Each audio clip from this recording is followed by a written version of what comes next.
Good morning. This is War Room Impeachment, Episode 4, 24 October, the year of our Lord 2019. We're live from the Breitbart Embassy, as the New York Times said, in the basement of Breitbart Embassy. Big story in the New York Times today about what we're trying to accomplish here. You're listening to the podcast. This is Episode 4. It's Thursday, an absolutely stunning Indian summer day in Washington, D.C. A lot to go through. A couple things. Congressman Cummings is being honored today. I believe he's lying in state. I think in the Capitol tomorrow. He has his funeral service is going to be in Baltimore.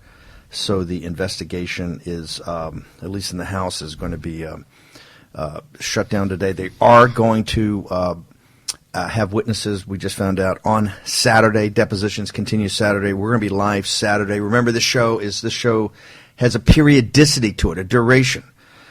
We started Monday, and we're going every day, 7 days a week, live from 9 a.m. to 10 a.m. to kick off your day, nationwide.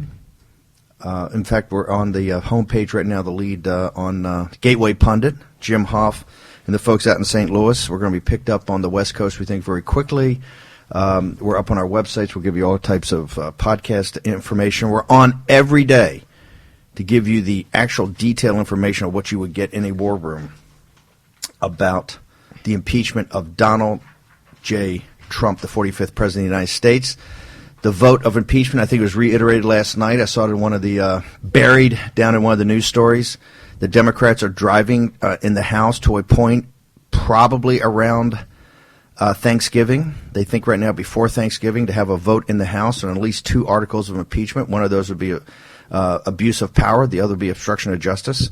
To send that to the Senate. Mitch McConnell has been briefing senators. They had a PowerPoint presentation a week ago Tuesday at the in the Senate lunch and talked about they will meet every afternoon from 1 p.m. I think to 7, and they are planning on a trial up to 6 weeks. So therefore, that will be approximately right before Christmas. War Room Impeachment will be on the air every day, 7 days a week, to update you, deconstruct, break news, have scoops, have guests. In fact, we're honored to have our guest today, Mark Meadows, Congressman Mark Meadows, a dear friend of the president, a close friend of ours, a guy we've known for years, fantastic, kind of oversaw North Carolina for us in the 2016 campaign, one of the leaders of this pushback on this impeachment movement. Congressman Meadows will be on in the second half of the show, and Matt Gaetz, the young firebrand, and that's what he is, who did the really amazing political theater yesterday to really alert the nation about the Star Chamber that is taking place right now in the basement of the Capitol, a SCIF, which is basically a secured room where you can have intelligence briefings and have classified information. Now controlled, the House Intelligence Committee, now controlled by Congressman Schiff. I spent a number of hours, I think it was 20, 25 hours down in the SCIF with the committee back a year ago during the last attempt to nullify the 2016 election. Yes, that would be the Mueller investigation. Okay, so we're what we do in a war room, we deconstruct the depositions and the testimony that went on the day before. We highlight what's going on today. We're going to have Raheem Kassam. Jason Miller, our wingman, is actually on assignment. We're actually up around trying to get scoops, trying to break news, and I think we've got a lot to talk about today, some news to break, etc. Particularly, Congressman Meadows is going to be talking about a report that the Republicans now are going to do a report. I think the Democrats are going to do a report. The Republicans are going to do a quite detailed report of everything that's going on, and that's going to come out for the American people to see. What we try to do is take all this chaos you see every day on cable news, all this chaos you see coming out of the Capitol, and try to put it in a framework in 1 hour of the day. And this podcast is up 24/7, so you can go back and review it. And we want to thank, we're on the John Fredericks Radio Network. I want to thank John Fredericks. Remember, John Fredericks was we had a Radio Row on the evening of November 8th, 2016 at Trump Tower on the 14th floor in our war room there. War room we ran with Andy Sarabian and brother Stephen Chung and others, right? We had it was Sarabian running it under Jason Miller, who ran the war room for the presidential campaign. Our Radio Row had one person, John Fredericks. Everybody else either passed or was occupied or didn't feel like they should buy the airline ticket or the train ticket to come up there because Fredericks was a true believer. And at 2:30 in the morning on November 9th of 2016, a historic come from behind as the Associated Press announced that Donald J. Trump was the president-elect of the United States. And ladies and gentlemen, what we're seeing today commenced at 2:31 a.m. on November 9th, the nullification project to nullify the vote of the deplorables, to nullify the vote of the American people. Very simple. I've been there from the very beginning, been all the way through it, read the Mueller report, all in the Mueller report, all up in the Hill investigation. Hey, I'm just an American citizen. If I get called, I'm going to go up there. President waived executive privilege, went up there and told them everything. That was phase one. Phase two is remember, around that time they had 10,000 people in the streets every day, right? From time he went, I mean, it was gnashing of teeth. They could not believe it. In the nullification project, the opposition party media, the radicalized wing, left wing of the Democratic Party, and the corporatists, Wall Street, the corporations have all been in unison to blunt, and they believe hopefully remove Donald J. Trump. Remember, this whole thing, and this is what we want to put in perspective, the probability that President Trump will be removed in this process during the trial in the Senate is quite remote, although not zero, but quite remote. But that's not the point. The point is about the acquittal. Will this be a conditional acquittal? What they're trying to do is quite simple. They're trying to stop the arc of the Trump presidency, the three-legged stool. Stop mass illegal immigration, limit legal immigration, to protect our workers and get our sovereignty back, and build a wall, number one. Number two, confront China and bring our manufacturing jobs back to working class people, middle class people. Bring high value added manufacturing back by confronting China. That's number two. Number three, get us out of these endless foreign wars. Do it in a smart way. Do it with allies. That's what America First is. It's not isolationist. It's not bring everybody home. That is the thrust of the Trump presidency, and that is what they are trying to blunt. Also the deconstruction of administrative state, but some of those like that because it means higher profits, higher margins. Okay, we got a lot to go through in episode 4. Miller's on assignment. Miller will be back tomorrow. I will be on assignment Saturday and Sunday, but I will be on the show, but out in the hustings. Raheem and Miller will be anchoring that live here from Washington, D.C. I want to turn to, first thing we're going to do, we're going to get to Congressman Meadows in the second part, but it's very important. No one has actually gone through and deconstructed William Taylor's written report, his 15-page. People have talked about it. Laura Ingraham talked about it. Other people talked about it. We had Raheem Kassam go through and deconstruct it because it's quite important. I think very important because his testimony went on for hours and hours and hours. Taylor and John Bolton, I think, are going to be the two key witnesses in this, witnesses for the prosecution. And so we should go through Taylor's testimony because everybody's, their hair's on fire. They're running around. We had the circus here yesterday. We had John Howman afterwards. Howman, lit me up for, an hour or so. It was all Bill Taylor this, Bill Taylor that. They're running around because Bill Taylor's the new guy. And even if you don't believe in the legitimacy of this, even if you believe this is a star chamber, even if you believe that this is a complete affront to the Trump presidency and should be dismissed out of hand, we're going to deal every day with the facts as they are. So I'm going to turn to Raheem Kassam. Raheem, let's go through Taylor. Describe him again. And here's the great thing about this, about the episode that Gates. We'll have Gates on tomorrow because he's traveling today. The great thing about Gates.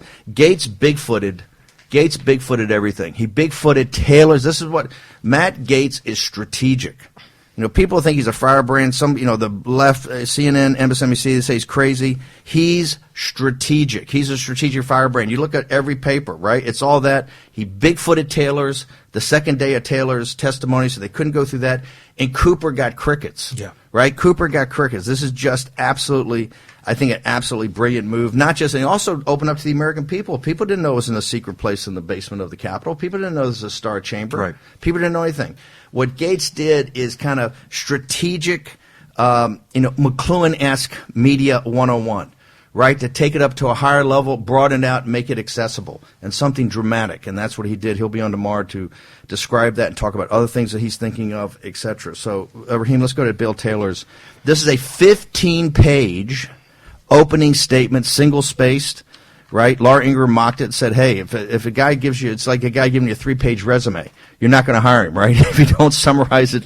Harvard Business School, first thing they tell you, 1 page. Get a 1-page resume. You're not going to get hired. She's mocking it. Let's go through the key elements of this. Well, and Steve, he's not trying to get hired at this point. This is the point to remember about William Taylor. This is somebody who has a seriously august history. West Point grad, 6 years infantry, 80. Well, he is trying to get hired. He is trying to get hired by the. He is trying to get hired by the permanent political class. He's already hired by the permanent political class. This is not an audition. Okay, this is my problem. This is a farewell. That's where the New York Times quoted me as. And then how did Donald J. Trump hire him? How did he work for Donald J. Trump? How did that happen? How does it happen that Donald J. Trump can't get the next Homeland Security person that he wants on the border go in there? How is it that NSC staffers are actively working against this president? Current ones, okay. President Trump tweeted out yesterday, "No more never Trumpers." How did guys that was? And code. then he goes and retweets half a dozen others. That was code though, but that was code for Mike Pompeo hired Taylor. Yeah, right. But when he tweeted yesterday, let's be blunt. We got to get the facts on the table. When he tweeted yesterday, "No more never Trumpers hired by good people." That was code to he just realized that Pompeo is laid out 2 days ago. Pompeo hired Taylor. Pompeo's a West Point guy. Taylor's a West Point guy. They get that, the secret Dakota ring. My daughter went to West Point. I love the institution. Fabulous place. She got the Dakota ring? She got a Dakota. She's got a Dakota ring. And trust me, when they're talking to each other, you're out of the conversation, right? Look, I think the reason this is so important, the reason I really wanted to go through this, Stephen, we might need another hour on the back end of this. No, we can do it tomorrow too. But go ahead, you'll do it podcast and put up. But let's go through what you got. Tell me why it's important. It's so important, and for those who have the time, read this thing because nobody's read it. You got to read this and deconstruct it. The media reporting, the Washington Post, the New York Times, the Politico reporting of this, that this is some of the most damning and devastating testimony, that there are gasps in sighs all across the world because of this. It actually doesn't bear out when you go through the thing. It's a really nice little spy novella that's in here, but the substance of it, it's self-contradictory at parts. It doesn't make sense in parts, and I'm going to go through those as quickly as I can now. Ambassador Taylor establishes himself as somebody with great credentials, and there's no doubting he has those great credentials. But he also, in the opening pages, identifies himself as somebody that was only willing to work for this administration as long as this administration pursued the line of action in Ukraine that he believes in. That's not what public service is. Stephanie Grisham used that line, radicalized bureaucrats. I happen to believe, after reading this, she may have been onto something. We were a little bit more skeptical about it. You're still skeptical about it. But there is something to that when you read this and you go through it and you say, hey, this is an ideologue. Okay, make your case. I'm not buying it. I'm not making your case. I've got the highlights right here. We're going to put this up on the site. I went through it too, but go ahead. I'm going to put this up on the site with all my annotations. Raheem's crib notes. On it, right? He was a board member for a small Ukrainian non-governmental organization. He doesn't say which one. He says, Ukraine is special for me. I am convinced of the profound importance of Ukraine. That over and over in the first couple of pages, he establishes himself as having a particular ideological bent as far as it goes with the Ukraine. I cared about Ukraine's future. The former ambassador has been treated poorly. But this has been a rap about the British diplomatic corps and about the American diplomatic corps for 100 years. It's called clientism. They fall in love with these countries. They take the perspective of the countries. That's a normal right wing. That's what the right wing's been beating up the British diplomatic corps and the American diplomatic corps. You cannot have a normal functioning career civil service when you have an abnormal White House, right? These things do not mesh together. He liked Ukraine. He loved Ukraine. He loved a particular policy platform as far as it went to Ukraine. The second thing is, when you look at what this guy was doing, he says overtly that you can't have an irregular channel of communication. He says there was a regular channel, which as far as he was concerned was himself, and then you have an irregular channel. Now, he talks about Special Envoy Kurt Volker, Ambassador Sondland, Secretary of Energy Rick Perry, and then Rudy Giuliani. Okay, so those are those four guys. Repeat those names again for the audience. That's what they're saying is the off the books. You got the energy you've got the energy secretary, you have the ambassador to the EU. Yep. You've got Volker, special envoy, and you got Rudy, the president's personal lawyer, doing an off the books, a working group dealing with Ukraine. So he's making the allegation that there are these two parallel tracks going on of U.S. policy in this regard. Now, and by the way, for people out there, parallel tracks are done all the time, right? That is people have normal. People have parallel tracks. People have 2 or 3 tracks, trying to figure out countries, trying to figure out Russia. Hey, in China right now, trust me, they got a bunch of stuff going on, as they should. That's the way it works. You got an official track, you got another track over here, you got some other things going on. This is the history of the United States. Read World War II. FDR had 10 tracks going at one time. When Obama landed the pallets of cash in Tehran, that everything goes through Okay. formal We're not. channels. You're going to take the tinfoil hat off. You're going to take the tinfoil hat. This is not. No. Okay. Take the tinfoil hat off. Let's keep rolling. He did it. Look, the story then starts developing from there, a couple of pages in. But the really interesting part is when he goes on to talk about how by mid-July, he says, by mid-July, it was becoming clear to me that meeting President Zelensky, the new president of Ukraine, it was conditioned on investigations of Burisma and alleged Ukrainian influence in the 2016 that's pretty definitive. U.S. elections. And that's before the phone call on the 25th of July. So this is one of those things really heating up. But he comes at it, he says, by mid-July, that was becoming clear to me. He doesn't say at any point why that was becoming clear to him, how that was becoming clear to him, who had told him that that was the case. And as the story progresses, he says, on the 18th of July, I heard a staff person from the Office of Management and Budget, OMB, say there was a hold on security assistance to Ukraine and that her boss had instructed her to not approve any additional spending of security assistance until further notice. I sat in astonishment, right? So I That's heard. his quote. That's his quote. That's his words. His quote. Yep. I heard. That's as far as the evidence goes in that regard. Then he says, they did confirm that the hold on security assistance for Ukraine came from Chief of Staff Mick Mulvaney, and the Chief of Staff maintained a skeptical view of Ukraine. Well, let's think about Ukraine for a second. Zelensky is elected on this anti-corruption radical platform. He has no seats in the Ukrainian parliament. He comes out of nowhere, wins this election because of the stand-up comic. Because of the rife corruption in Ukraine. Yep. So why wouldn't the Chief of Staff maintain a skeptical view of Ukraine and maintain a skeptical view of where hundreds of millions of US dollars are going to Ukraine? You want to talk about normalcy? It would be a dereliction of duty if the Chief of Staff did not have a skeptical view of Ukraine at that point. But Taylor uses it as a rod by which to beat him. Then he has a phone call with the Zelensky's advisor. He says Zelensky did not want to be used as a pawn in the U.S. re-election campaign. That's on July the 20th. July the 26th, Zelensky told... 26th is the day after the phone call. The day right? after the phone call, the 25th. Zelensky told Ambassador Volker and Bill Taylor, in Bill Taylor's words, that he was happy with the call. Right?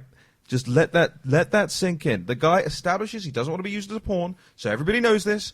The White House knows it, state knows it, all these players know it, whether it's official or unofficial channels. You're listening to War Room Impeachment on the John Fredericks Radio Network. This is episode 4. Stephen K. Bannon. I've got Raheem Kassam, who's Nigel Farage's wingman, ran all the war rooms for Nigel Farage in Brexit. Jason Miller ran the war rooms for us in the election and also in the transition. Jason Miller's a top communications specialist. Raheem Kassam, Brexit and the Trump victory. That's what we have him here as our wingman. He's going through the written opening statement of Bill Taylor that the mainstream media, the opposition party media, fell in love with. But this is why you need due process. I mean, Brother Kassam's just going through and asking and comparing, contrasting, deconstructing what's going on here. Keep going, Raheem. So we just heard that, quite frankly, the allegation that there was something on the call that was inappropriate was nonsense. Zelensky said that he was happy with the call. Now, the first summary of the call from inside the U.S. government, Taylor hears from a guy called Tim Morrison. This is a national... Yeah, this is a name. Okay, so every day, like you said, we're going to have the wall of shame. We're going to have polling. We're going to deconstruct. We're going to have up on the website. The one thing we're going to do, we're going to make people famous. Okay? We're going to make people famous. We're going to make people famous. And by the way, we have Jim Hoft, I think, calling in from St. Louis from Gateway Pundit. Tell Jim to hold. We're going to get right to him. We're going to make people famous. A person we're going to make famous is Tim Morrison. Because Brother Tim Morrison turns out, in Taylor's telling, to be quite an important person. Tim Morrison, what we know, is a nuclear weapons expert, picked by John Bolton. Tim Morrison makes John Bolton look like a Care Bear. Tim Morrison is pretty edgy, leaning forward on nuclear weapons. He's a nuclear weapons specialist brought into the National Security Council by John Bolton. And what we've been told by sources, and we're going to verify this, is a guy that may be in the Never Trump camp. Correct? I've heard that in the last 24 hours. Yeah, from our sources are telling us that he's a Never Trumper. We're going to find out. We're going to find out what Brother Morrison is. Before Brother Morrison comes up and gives his testimony, he's going to be deposed. He may be deposed on Saturday. We're going to find out. But I tell you what, can we take one short break? I want to bring Jim Hoft in. Raheem Kassam. That's a good cliffhanger because I'm about to I get to the know. juicy This is parts. why we're going to hang over a commercial break. We've got Jim Hoft calling in from St. Louis. Jim, how you doing, sir? Hey, guys. Great to be with you. What an excellent show. Well, listen, we're so proud to have you up on your homepage. You know, everybody out there in the audience on the John Fredericks Radio Network, Jim Hoft was Andrew Breitbart's, I tell you, his sidekick in the early Tea Party days. Brother Hoft had one of the first sites up there, was everywhere. Jim, you're a true patriot, and I got to tell you, Gateway Pundit, you're doing an amazing job right now in this impeachment. Thanks so much. And by the way, this morning when I tuned into you guys, and this is such a I tell you, I'm out in the middle of the U.S., and there are millions of people out here who are waiting to hear from you guys each morning because there are a lot of people who are very, very upset with what the hell is going on. They don't understand it, and to hear you guys discuss it in a rational way and give us some background of what the hell is going on is just this breath of fresh air. I loved what you said this morning, Steve, when I tuned in.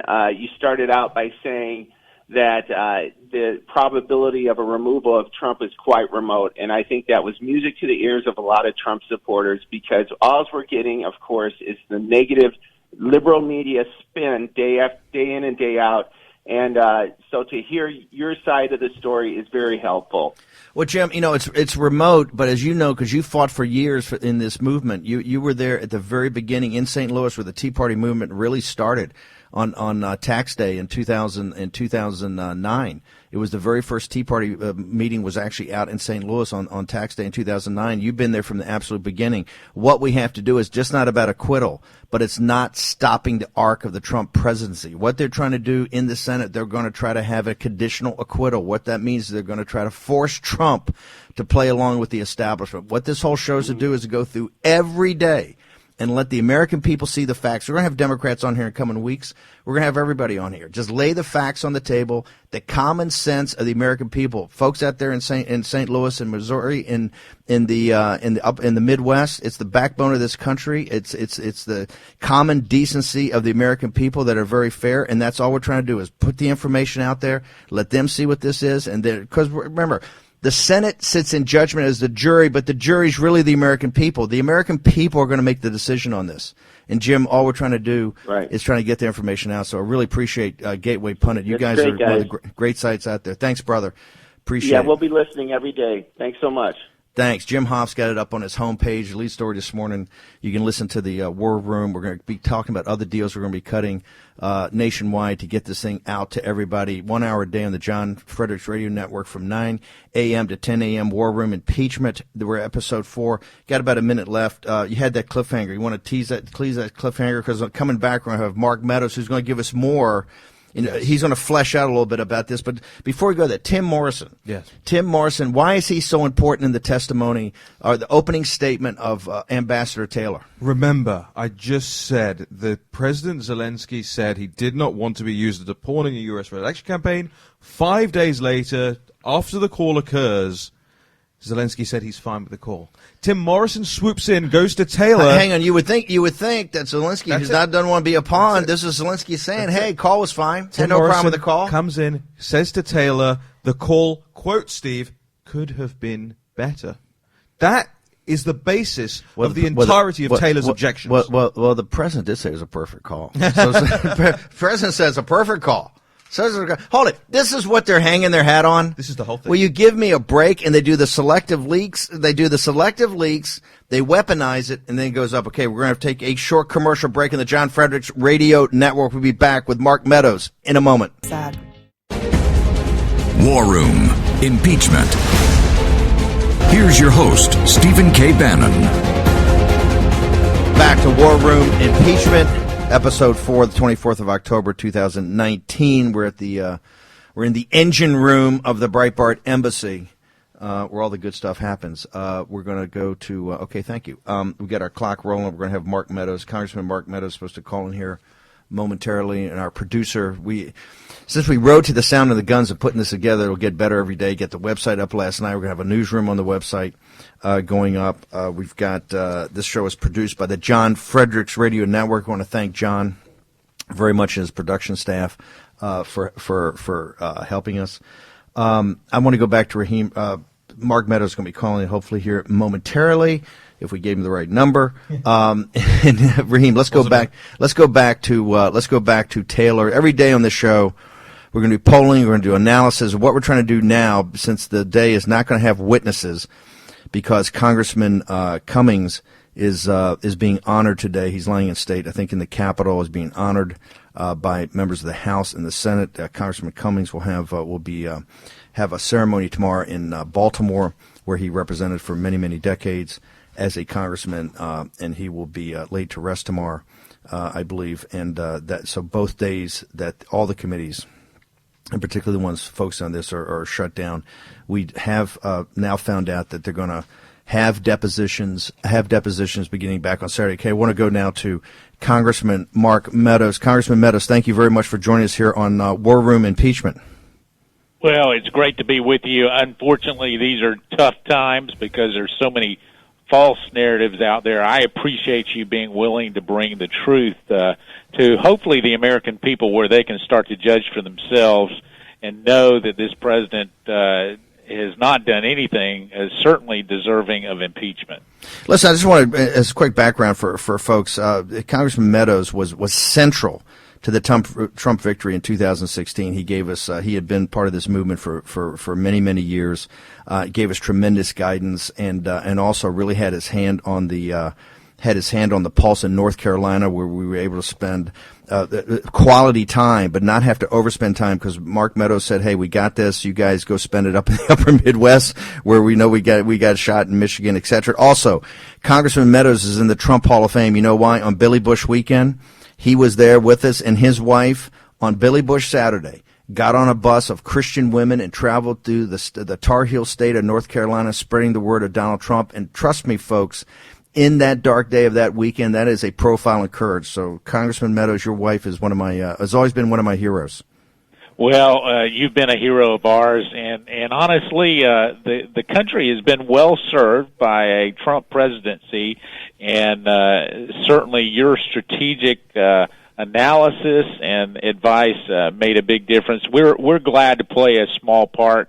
This is really an effort to undermine exactly what happened back in 2016. You know, we've got an election a little over 12 months away, and if the people want to remove the president of the United States, let them do it at the ballot box instead of a few hitmen trying to dirty up the president here on Capitol Hill. And also try to blunt, even with an acquittal, trying to blunt the direction of his presidency by really having what I call a conditional acquittal, where he has to kowtow to the establishment and stop this driving force and driving direction of the Trump revolution, which is what people voted for in 2016 and is working for us every day, whether it's the economy, China, America First, national security policy. Congressman Meadows, I want to get to you. You've become a big name on the show already as we've gone through, because we're trying to deconstruct and find the buried leads. Raheem has started the show by going through for 15 minutes. Ambassador Taylor, a West Point graduate, fought in Vietnam in the 101st 82nd Airborne, been in service to the country for over 50 years. Going through his opening testimony, there's a lot. It's very loosey-goosey when you actually go through the opening statement. I know you can't really tell us the details of what went on, but his opening statement is really, this guy said this other guy said that. It's very loosey-goosey. Was the testimony any better?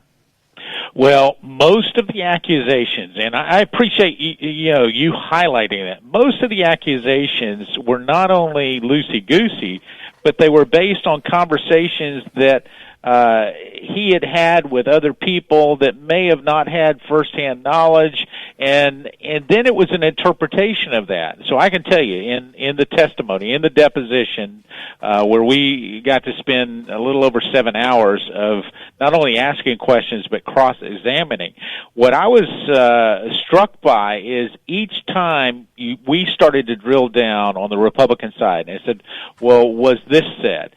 Well, when you get to the facts, he had to agree with us. Yeah, there was no quid pro quo. That didn't stand up to the test when we said, well, were you told that the president didn't want anything? Well, yes, I was told that. Well, that seems to be missed in a lot of the opening statement that was leaked to the Washington Post and others. The Democrats are doing a very effective job of leaking out one side of this position, and yet when the deposition comes out, not only Ambassador Taylor, who has served well. You're right to mention his background. I'm not here to suggest that he is some nefarious player. What I am here to suggest is this is water cooler talk that happens many times in these big bureaucracies. Well, did you hear? It's a little whisper, and all of a sudden it takes on a life of its own that's not based on the facts. So your listeners, the people that are listening right now, they will soon find out that the closer you get to the people who actually made the decisions and the people that were in the know, there was not a problem. In fact, the Ukrainians, every single Ukrainian, and even as recent as yesterday in the testimony, the Ukrainians did not see this as a leverage point. In fact, did not know about the aid being withheld until they read about it in Politico. So if you're going to have a quid pro quo, you actually have to use it as leverage, and ultimately the aid was released. Nothing was conditioned upon it, and I think that our senators and our House members need to know that. This is the other thing we want to get to. So Congressman Mark Meadows, we got him on the line of War Room impeachment. Congressman Meadows sat through 7 hours of Ambassador William Taylor's testimony or deposition on Wednesday, I think it was, or was it Tuesday? And I want to go back to something that was actually a buried lead down in all the firestorm that led up to his testimony. From the previous testimony, all the papers were saying, all this, they were weaponizing these quotes. They were then, they tweeted out Congressman's statements. And buried down in paragraph 10 of all these stories was Congressman Mark Meadows saying, hey, I've sat through all these things. And all these things, when they finally when you get to see the transcripts, or if you ever call these guys back, you're going to see they basically support the general story of what the president's been saying. Nothing went on. Is that, and why was that all buried? Because that is a complete counter narrative to everything else you're seeing on CNN, everything you're seeing in the New York Times, everything in the Washington Post, on MSNBC. Is that true, Congressman? Did you say that? Is that true, what you've seen with your own eyes? And why is that buried in paragraph 10 of all the stories? Well, it shouldn't surprise you or I, because we are used to that anything that is supportive of this president gets put so far down in there that you actually have to read not just the headlines of the first or two paragraphs, you have to read the entire story. And the entire story is really good for the president. And I can tell you, not only the 7 hours there, I've been in almost 70 hours of deposition. Jim Jordan and I have made a point of either he or I have been in every single hour of the deposition. And I can tell you that not just this witness, we've had 6 witnesses. Consistently, it has supported the president. And I can tell you, the American people, I wish that the cameras were rolling because they could judge for themselves. Now, here's the interesting thing, too, Steve, is that there are reports out this morning that Sondland's attorney disputes key portions of the Taylor testimony. Yes. Which yes. Is not key parts, like the beating heart of his testimony, right? Well, yeah, the real things that were the aha moments for the Washington Post and for MSNBC are disputed by Sondland's attorney, and so they were also disputed by Sondland's 7 or 8 hours that he spent. So when you start to connect the dots, whether it's Ambassador Volker or Ambassador Sondland, and now Ambassador Taylor, when you start to compare all of those, all of a sudden, Democrats run out and say, "Oh, this is the most chilling and terrible thing that could ever happen." Well, they're not paying attention to their notes. I will say one other thing.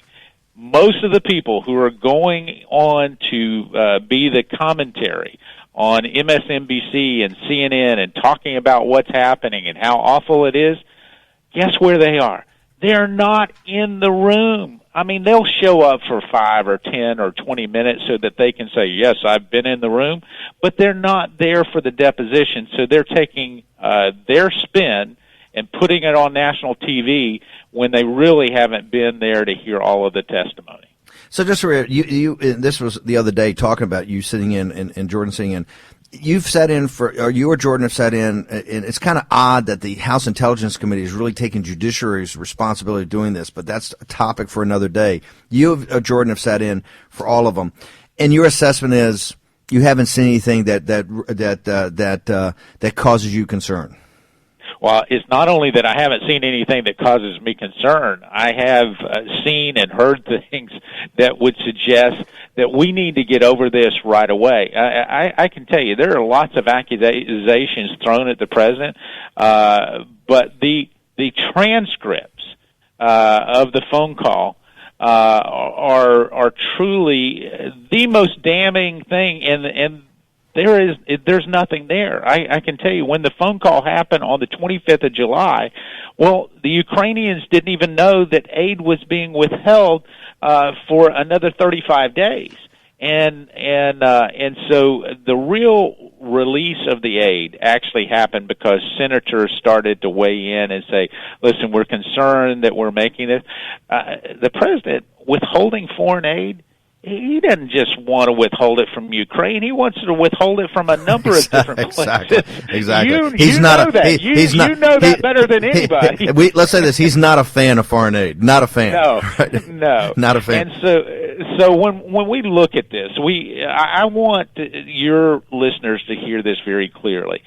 After 60 to 70 hours of deposition, I am more convinced today that this president not only did not offer a quid pro quo or need a promise to deliver aid, this really goes back to his concern on foreign aid generally and corruption generally in not only Ukraine but every other country that we send foreign aid to.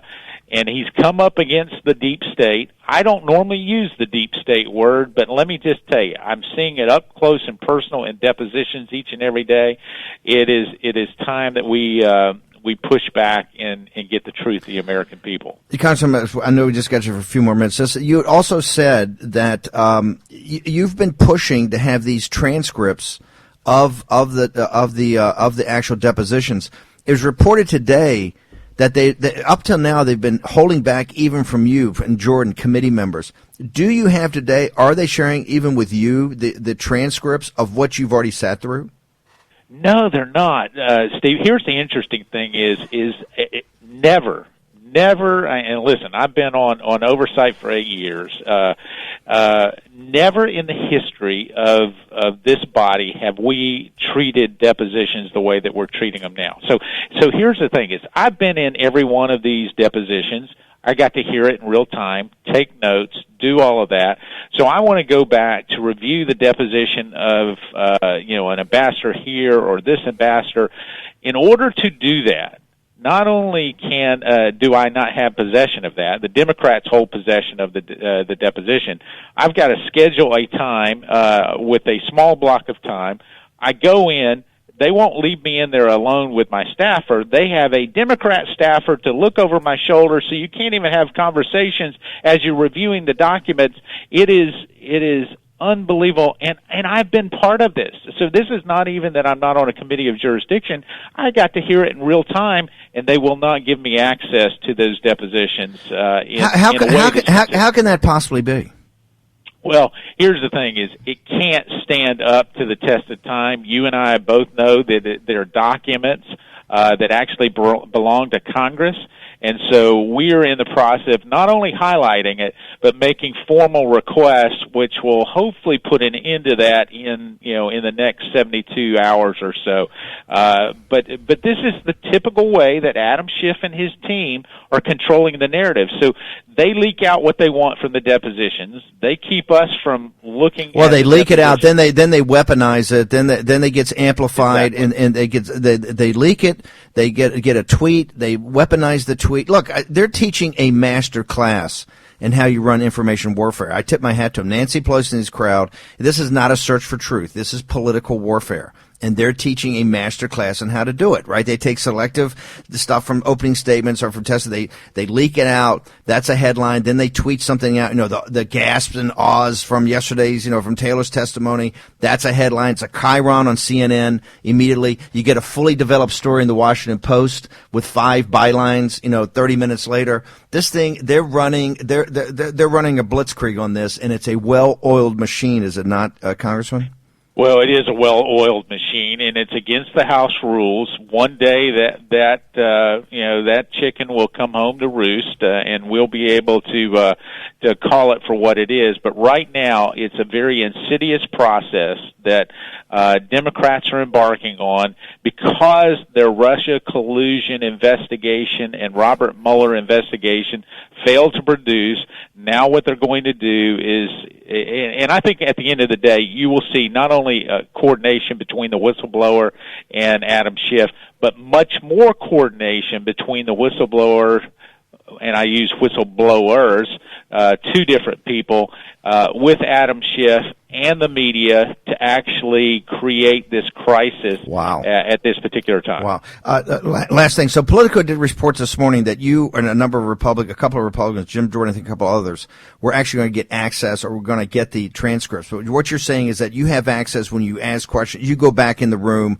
with a staffer. You can review it, but it's just there. They're not giving you all the transcripts of all the depositions yet, correct? Well, they haven't yet, so we're requesting those. I think they know that can't stand the test of time, especially for a Jim Jordan and a Mark Meadows who have been in there. But here's the other thing is they're looking over our shoulders, so what they were trying to do is when we come out and we have a particular narrative and ready to write the report, they're reporting back to their team to say, oh, by the way, this good stuff for the Republicans, we need to counteract it there. Yep. And at least I believe that's what 100%. they're designing. 100%. Last thing, because I know you got to go. There was another buried lead in a comment you made about, you said the Democrats are working on some report even before maybe they're witnesses or before there's a vote in the House overall. But you made a comment, at least has led you, that we're going to do our own report. Talk to us about reports overall. What's happening in that in process? And are you going to oversee a report that's going to be done independently? Well, I think that what we have to do is we expect that the majority, the Democrats, will write a report and send that report to judiciary and say, here's what you need for articles of impeachment. And they're going to have abuse of power. They're going to have obstruction. They're going to have, quid pro quo, inappropriate use of federal funds. That's what they're going to put in their report. I think it's imperative that our team have a minority report that says, all right, here's what the real facts are, so that when judiciary, they don't just get one side of that. And so I fully expect that another report needs to be told so that it is just not a one-side partisan hit job coming out from Adam Schiff and his team. If you had the rules of due process, Congressman Meadows, how do you think this thing would play out? If you actually had due process, if you could question the witnesses, if you had actually information beforehand, how do you think this would play out if the president and the House had actual due process? Well, if the president had due process like every other impeachment inquiry to date has had, what we would see is you would find less people saying, well, I was told this or I think this. I mean, I've had more people opine on what they think the president might have meant based on conversations they never had with the president. And so what you would have is a real judicial system where you say, all right, let's keep it to the facts. And and half the questions that Adam Schiff and his team are asking would not be allowed because they're leading the witness. Well, don't you think, and they'll ask these questions, that the president should have not embarked on doing this, or if he did this, wouldn't it be wrong? They're looking for sound bites to put in a report. That would never happen under due process. The other is, let us call in some of the witnesses. Let us call in the whistleblowers so that we can say, when did you start coordinating with Adam Schiff? The fact that your whistleblower complaint has now been refuted, parts of your complaint have been refuted by several star witnesses for the Democrats. How do you reconcile that? I mean, the whole due process side of this has to change because we are a nation that allows the innocent to be proven guilty, not the guilty to be proven innocent. The last thing, what do you think right now as you see it from where you sit, hearing these depositions I think are resume on Saturday. We're 7 days a week here at War Room Impeachment until the acquittal of Donald Trump, the 45th President of the United States. Quickly, Congressman Meadows, when do you think Nancy Pelosi brings the articles of impeachment to a vote to the full House? Yeah, she's trying to bring them before November 21st when we recess for Thanksgiving, and that's why they're speeding this process up. What they're wanting to do is get as many depositions, then figure out who they want to call in for public hearings. So I fully anticipate by the end of the year we'll have articles of impeachment that are put on the floor and either voted up or down. I think if the truth gets out there, if your listeners right now start to put pressure on their members of Congress for the truth and due process, it never gets to the Senate. That's what I'm hoping for, but really right now they are putting it on a fast track. You mentioned Saturday. Actually, I'm going to be here in Washington, D.C. instead of back home in North Carolina on Saturday because that deposition is happening. Yep. And again, we want to be in the room to make sure that the president's rights and the American people's voice is heard. Congressman Mark Meadows from North Carolina. Congressman Meadows, you're a good man. Thank you so much for joining War Room Impeachment. Hope to get you in the war room in the future. Thank you, sir. Thank you, Steve. Congressman Meadows, we got about a minute left in the show, Raheem. That's quite powerful. A lot of breaking news right there. This shows you, and I think that the Trump supporters, right, should take comfort in the fact that all we need, and I've been saying this, we don't need to demonize people. Let's just get all the information out there. Let's get the information out there. I'm not going to demonize Bill Taylor. He went to West Point. He fought in Vietnam. He's a decorated guy. He fought the 101st, 82nd. My daughter's with the 101st in Iraq. That's a big deal. We got about 30 seconds left, Raheem. Comfort but no complacency. The big thing that I took out of that interview was when he said that the Ukrainians didn't even realize, Taylor said it in his own testimony, the Ukrainians didn't even realize that the security assistance. So how could there be a quid pro quo? They don't know it's being withheld. This is Stephen K. Bannon, War Room Impeachment. You can go to our website. Also go to warroom, what is it, .org? www.warroom.org. You can subscribe. I think subscription is free, isn't it? Oh, yeah. We're all free here. Yeah, just hit it and just go. Hit it. We want to thank you very much for listening. We'll be back here tomorrow with Episode 5. Matt Gaetz, the strategic firebrand, joins us on War Room Impeachment tomorrow morning, 9 a.m. See you tomorrow.